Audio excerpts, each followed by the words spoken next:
Shalom, shalom, meus queridos e queridas, boa noite, né? Que a shalom, que a paz perfeita do Senhor Jesus esteja com cada um de vocês. Não fique muito incomodado se eu olho para cá e se eu olho para cá, é porque eu estou fazendo no Zoom e no Instagram, ok? Então, hoje a gente vai estar com as duas telas. Muito bem. Na nossa série de aulas semanais, toda quinta-feira, que eu trago um assunto diferente, com base nos estudos que eu faço, com base na preparação, por exemplo, agora, esse estudo e o da semana passada e o da anterior, todos foram com base na preparação, né, do workshop que eu vou fazer no sábado.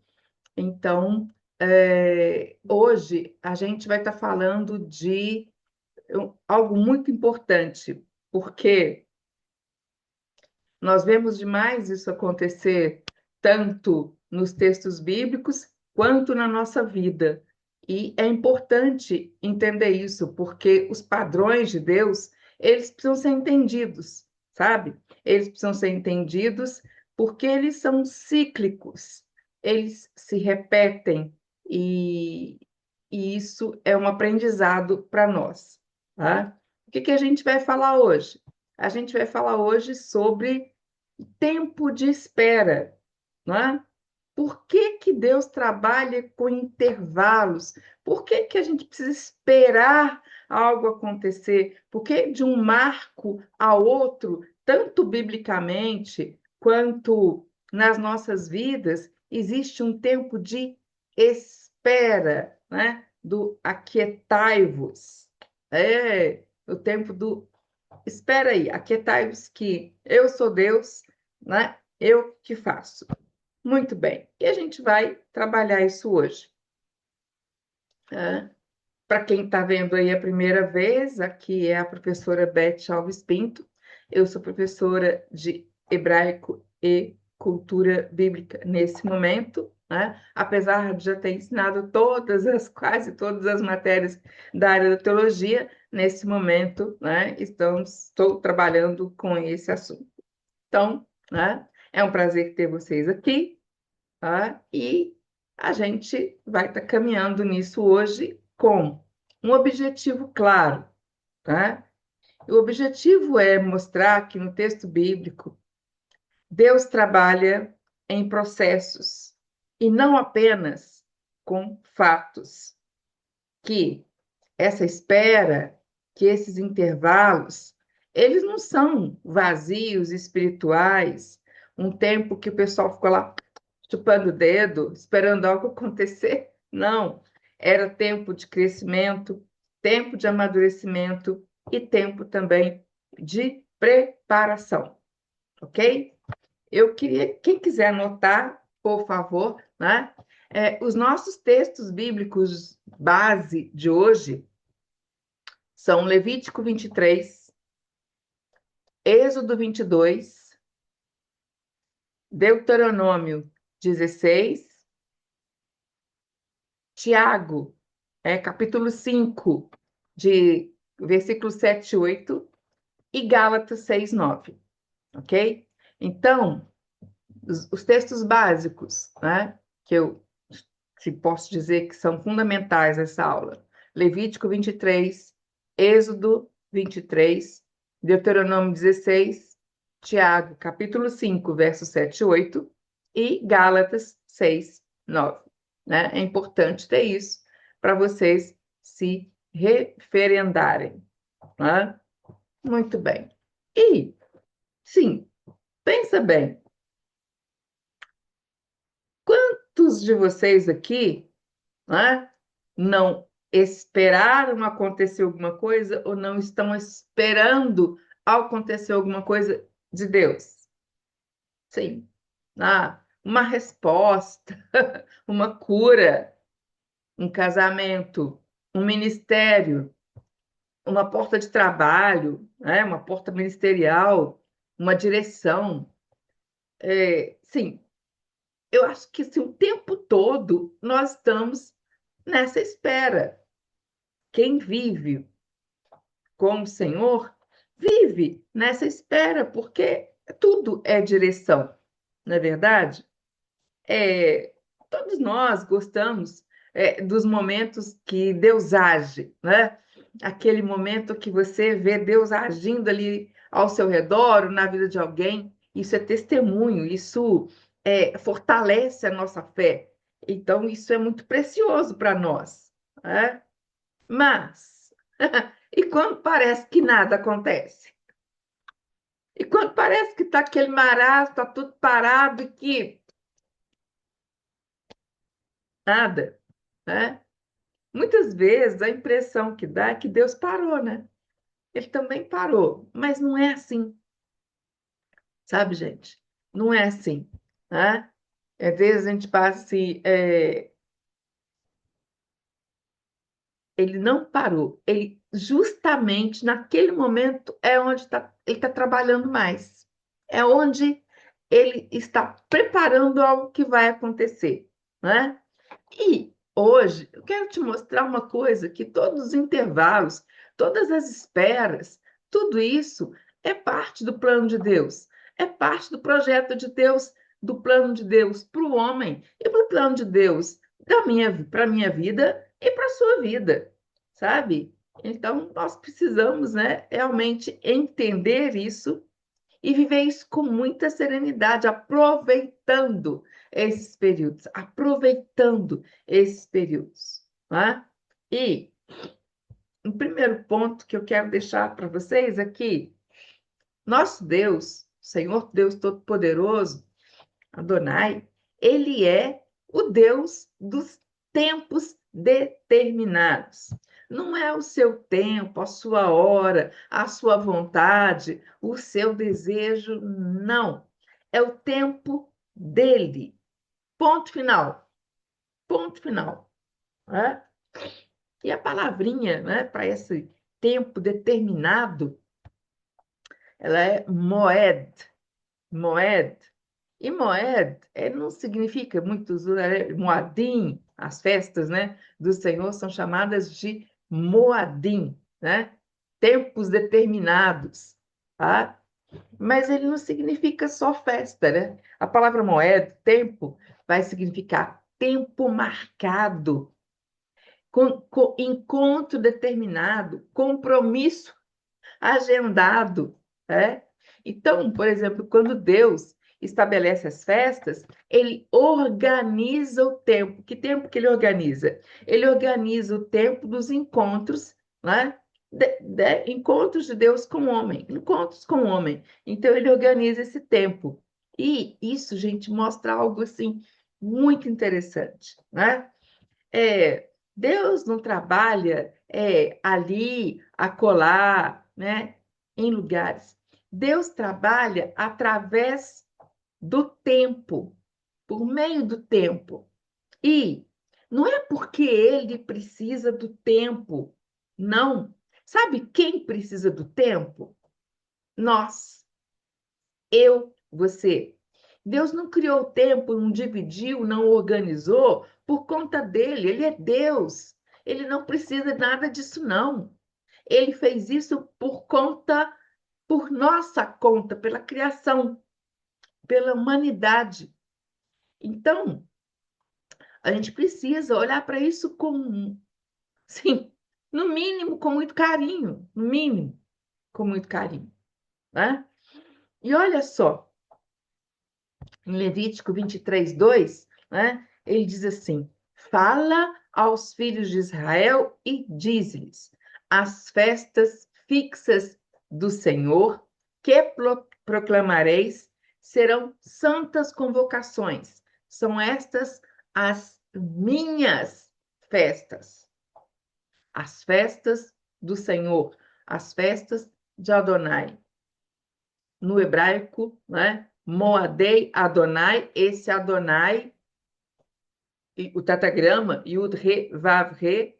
Na nossa Bíblia em português, esse Senhor aí deve estar escrito todo em letra maiúscula. Pode conferir, né? Que é quando aparece o nome de Deus, o tetragrama, né? E aí, Moadei Adonai, né? Os encontros marcados com o Senhor, o tempo determinado né, dele e por ele, né?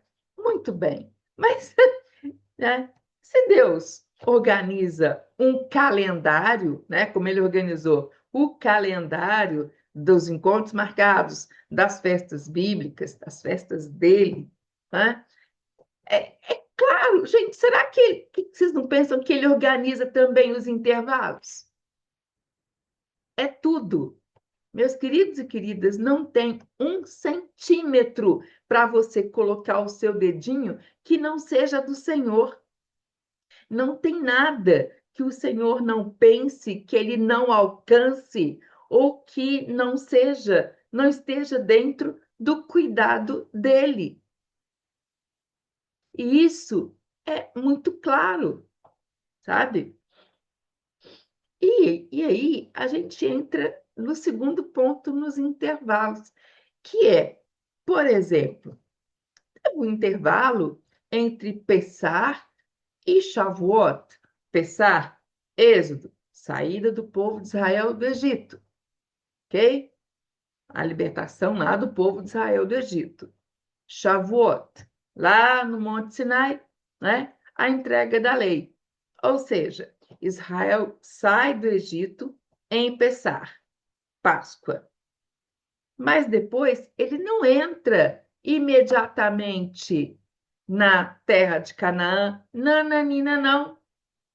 Não estava pronto. Não, não.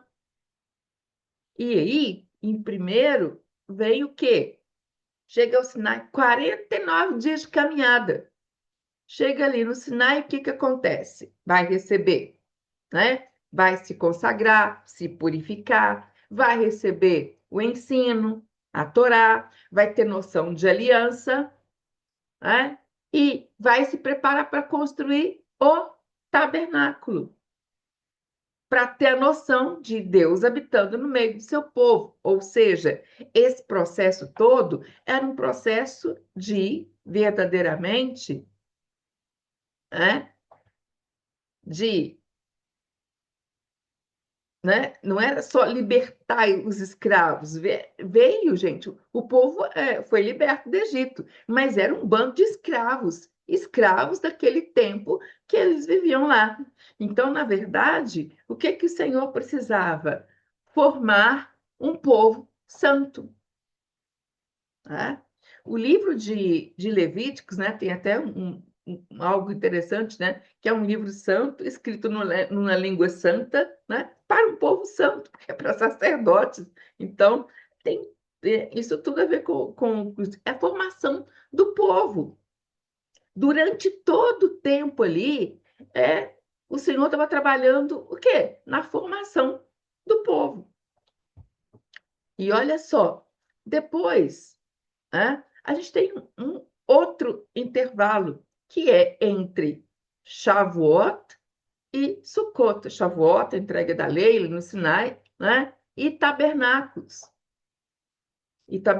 Sukkot. E aí, gente, é que a coisa acontece, é um intervalo grande. E no texto bíblico parece um silêncio, porque a gente tem, né, na sequência, a gente tem Pessar, depois de Pessar, em seguida, né, os 7 dias pães asmos e o molho das primícias, né, que é a primeira colheita.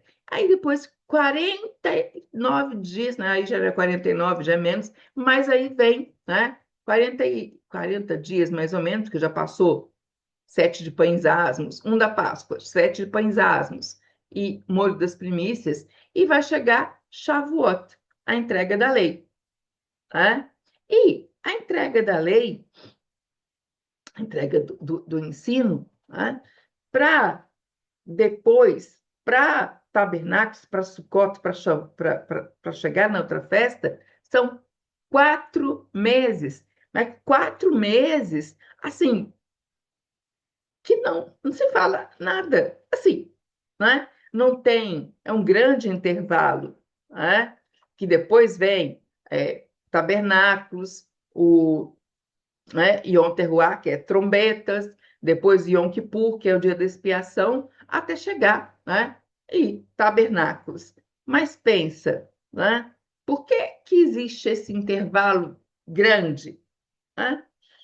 Porque, gente, era fundamental, mas fundamental, né, que acontecesse esse tempo para que o povo pudesse aprender, ou seja, é uma formação.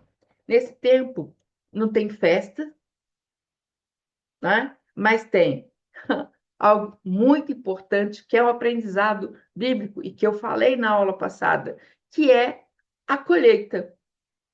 Então, aparentemente, não acontece nada, mas tudo acontece, porque é hora do fruto, né?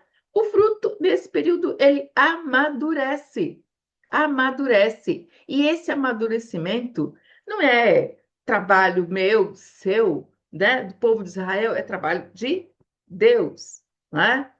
Isso é um princípio. Deus trabalha no invisível. No invisível, gente. A semente cresce, o trigo amadurece, as uvas amadurecem, né? As azeitonas amadurecem. Cansei de falar disso da semana passada. Nada disso acontece da noite para o dia.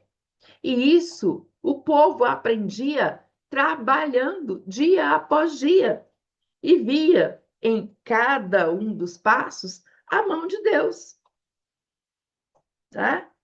Eu sei que hoje a gente não, né? Muitos de nós não tem uma horta, não tem, né? Não planta, não tem essa experiência.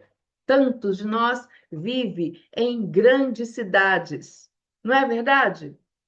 Pois é, mas os princípios, eles precisam ser aplicados. Mesmo que a gente não viva no meio agrícola, a gente consegue absorver esses princípios e aplicá-los. Por quê, gente? Porque é o processo que faz parte das nossas vidas. Porque a nossa vida funciona assim também, tá? Entre o tempo de Deus falar, né? Vai acontecer isso até aquilo se cumprir, ou seja, entre a promessa e a colheita, né? Existe um tempo. E esse tempo, ele existe, né, no meio, para o quê? Amadurecimento. Não qualquer coisa ligada a Deus, mas ligado a cada um de nós, tá? A cada um de nós, tá? Então, o deserto, por exemplo, no plano de Deus, ele nunca foi um atraso, mas nunca foi um atraso, tá? Em Êxodo 13, tá? O povo de Israel, ele podia ter passado pelo caminho do norte.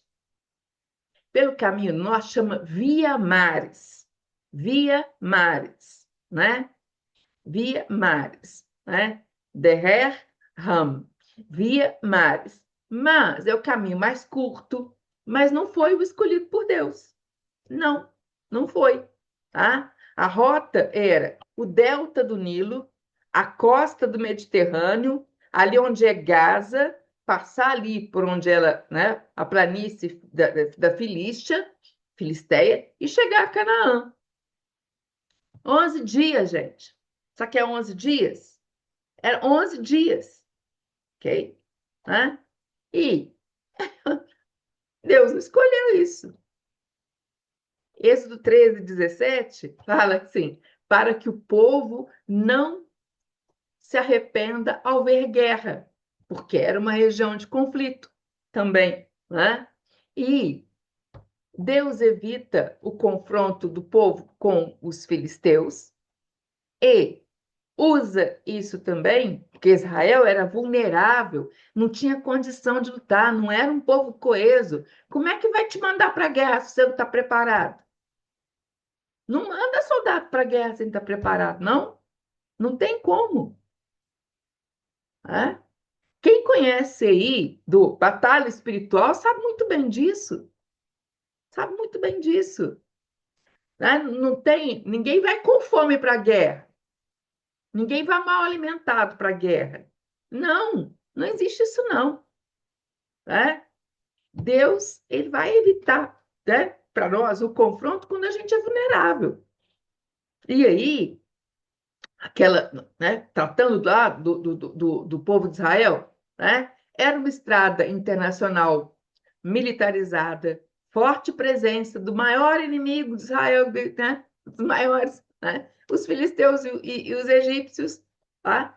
Mas seria uma viagem, né, 2 semanas, máximo, estava lá. Mas seria, não era uma viagem de décadas, como foi a viagem de Israel, né?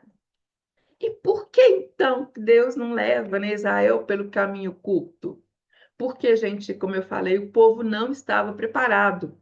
O caminho curto, gente, pode destruir promessa. O caminho curto pode acabar com a esperança de qualquer um, tá? E, nesse caso, o caminho longo produziu maturidade. Maturidade. Produziu o efeito, né? Causa e consequência. Arcar com os seus próprios atos, né? Arcar com as consequências dos seus próprios atos. Muitas vezes, tá? A gente pode estar fazendo isso, sabe? Em vez né? de ter um caminho mais liberado, a gente pode estar dando circos, né? E fazendo quem conhece, quem pegou o mapa de Israel, o mapa da viagem ali, e viu onde eram as cidades, viu que muitas vezes Israel ficava girando em torno ali, fazendo isso, girando em torno de si mesmo. E o que que acontece? Tá? Muitas vezes na vida da gente, enquanto a gente não vence uma etapa, a gente vai continuar dando giro. Enquanto a gente não vencer aquilo, a gente vai que gira, e gira. E é assim que funciona. Tá? Agora, pensa bem, né? Deus, ele leva menos tempo para, digamos assim, agora eu pensando, para abrir uma porta, né? Menos tempo do que preparando quem vai passar por ela. Porque abriu uma porta para Deus, né? Não é problema, mas preparar quem vai passar naquela porta ou, né? É que são elas, né?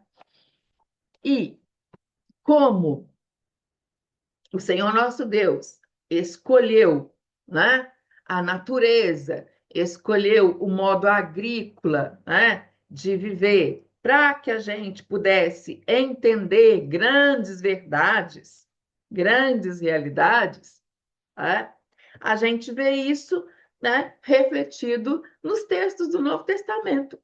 Né? Claro. Né?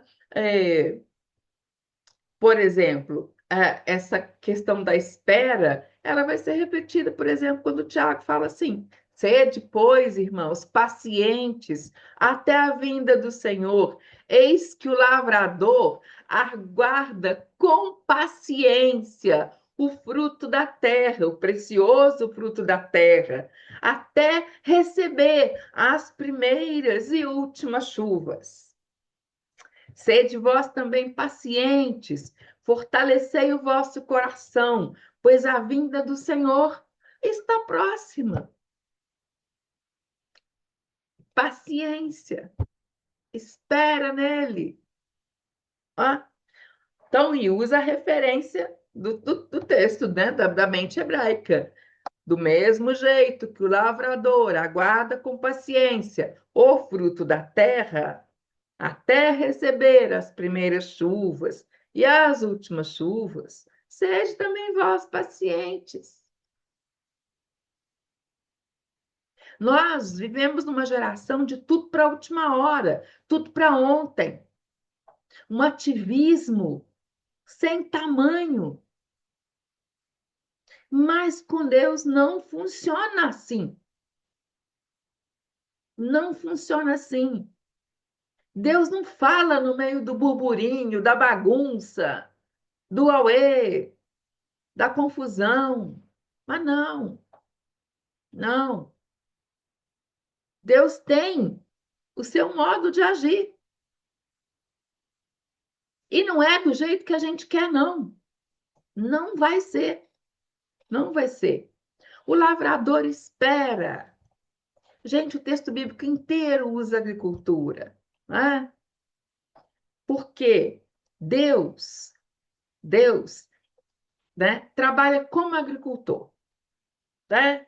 Primeiro, prepara o solo, depois planta, semeia, espera, rega, espera, aí vem a colheita, tá?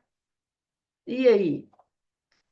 Para nós, muitos de nós aqui gostariam de eliminar 3 ou 4 etapas dessa. Vamos saltar, vamos direto daqui para o fruto e tá tudo certo. Eu entrei hoje, me converti hoje, amanhã eu quero lá, tá lá no púlpito, né? Já sei, tô lá. Não importa a abobrinha que eu diga. Não importa a abobrinha que eu diga. Aliás, tem tanta abobrinha que vocês amam na internet que eu não sei como que vocês fazem, né? Sim, a pessoa estuda, por dar um exemplo, né? Como eu, que, né? Sim, tá? A pessoa faz 5 universidades, né? 2 pós-graduação, faz mestrado, tudo de Bíblia. Estuda, tudo bem. Aí aparece um que faz um reel, um vídeo de 1 minuto e meio. Gente, mas vocês vão atrás da pessoa que é uma coisa. Vocês amam isso, gente. Vocês amam isso. Vocês amam que é uma etapa. Ah, não chega para fazer hebraico comigo, mas ele quer lá na frente. Ele não quer aprender a ler, não, ele não quer aprender a escrever, ele não quer aprender gramática. Não, ele quer entender o texto sem aprender. Gente, já que nós estamos, Deus deve olhar para esse povo e falar assim: gente, vocês são um bando de doidos, não é possível. Falar assim: oh, Deus, que ele fala assim, como Jesus falou assim: Pai, perdoa, eles não sabem o que fazem. É porque Jesus falou o que para a gente? Né? Falou o que para a gente? Então, perdoa, eles não sabem o que fazem. Tá? Gente, sem processo não tem fruto. Sem processo não tem êxito. Sem processo não tem resultado. E não tem promessa concluída. Ok? Não, não. Né? Gente, o texto lá em hebraico revela isso o tempo todo, o tempo todo. Né? A gente fala lá, moed, tempo determinado. Mas é o tempo determinado por Deus, não é o seu, o meu tempo. Não, não. Né? Catzir, colheita. Mas a colheita, ela precisa de um processo. Não é assim. Bicurim, primícias, primeiros frutos, tem um processo, né? A entrega da lei foi Shavuot, significa semanas, que são 7 semanas, 7 vezes 7, 49 dias ali para poder chegar e ter entrega da lei. Tudo comunica processo, tudo fala de processo, tudo fala de processo, né? E aí, belamente, né? A gente não quer viver o processo. Aí eu pergunto, né? Vou falar com a pessoa, né? Oi, tudo bem? Como você está? Na luta, falta dizer para mim, né? Ó dia, ó vida, ó azar. Não, é processo. Pergunta por que que você está passando, você está passando, aliás, nem é por quê, é para quê? Para quê? O que que é para eu aprender com isso? O que que é para eu aprender com isso? Porque tudo tem um motivo. E olha só, o Senhor nosso Deus, ele trabalha com comunidade, individualmente e com nações. ele fala e tem um propósito para a nação. Vocês vão isso biblicamente, né? Deus, se você olhar de cima, você vai ver Deus movimentando nações. O tempo todo é Deus movimentando nações, tá? E aí, a gente precisa entender o que é que está acontecendo na nossa vida, né? Para que está acontecendo aquilo e perguntar para Deus. Sim, Senhor, o que é para eu aprender aqui? Porque você pode até estar pensando em algum momento, nesses intervalos, nesses momentos de espera, e falar assim: o Senhor se esqueceu de mim, faz igual Davi, né? O Senhor se esqueceu de mim. Quantas vezes Davi falou isso? Mas falou isso porque estava em momento de pecado, porque tinha ali algum problema. Pode olhar, tinha algum problema. Tinha algum problema que Deus não falava com Davi naquele momento. Tinha que esperar. Gente, Davi, quando morreu o filho dele, filho de Betseba, né? Davi, ele orou, ele urlou, ele se prostrou diante de Deus de uma forma, né? Enquanto ele podia interceder, ele intercedeu. Mas quando veio a notícia que o filho dele era morto, ele se levantou, trocou as vestes, comeu e foi continuar a vida. E foi louvar o Senhor. Entendam? Porque Deus tem um propósito para cada coisa que acontece. Tá? Hoje, talvez, Deus está fazendo nas nossas vidas, né? O que ele fez entre Shavuot e Sukkot, entre a entrega da lei e entre tabernáculos. Por quê, meus queridos e queridas? Por quê? Porque nós recebemos o Espírito Santo, a Torá viva, no nosso coração, por meio do nosso Senhor Jesus, Yeshua, o Cristo. Nós temos todas as ferramentas disponíveis para amadurecer, para crescer, para dar fruto. Tudo, tudo, tudo disponível para dar fruto. E agora é esse momento, amadurecer. Para quê? Para chegar tabernáculos para nós, Deus habitando no seu meio, no seu povo, à volta de Jesus. Porque tabernáculos para nós agora não é a festa das cabanas, não é a festa, a gente não estava lá, não é a festa de 7 dias vivendo em cabanas. Não, não. Para nós, a gente está esperando ainda. Por quê? Porque é a volta de Jesus. E no nossa vida, nesse período, é hora de dar fruto, é hora de colheita. Ok? Então, é hora do fruto, de cuidar, é hora de amadurecer, é hora de colher. Isso leva tempo. Cada um de nós tem o seu tempo determinado. Mas, por favor, né? Como diz o texto bíblico, né? E um pedido do Senhor: o Senhor, não deixa passar de mim essa bênção. Não fecha os olhos, não. Não deixa passar de você essa bênção, não. Agarra, agarra tudo que é de aprendizado, tudo que é de intimidade com Deus, tudo que é possível, né? Agarra, porque nada passa na nossa vida à toa. Sim, à toa, sabe? E isso é importante, porque nada, nada, nada passa à toa, tá? Os grandes, né, os maiores milagres que a gente tem na Bíblia nunca aconteceram, gente, imediatamente. Abraão esperou, José esperou, Moisés esperou, Davi esperou, Israel esperou, né? O Senhor, nosso Deus, Yeshua, nosso Salvador, ele esperou 30 anos para começar o ministério. Ele podia ter começado aos 17, não é não? Começou aos 30, gente. Por quê, gente? Aprendizado. 30 anos é a maioridade, é a idade da sabedoria na cultura hebraica, gente. Hello? Né? O reino, ele não cresce como pipoca, gente. O reino não é uma panela de pipoca, tá? Não. O reino é ele nesse silêncio, é como se ele enraizasse debaixo da terra e depois vem e nasce a planta, sabe como?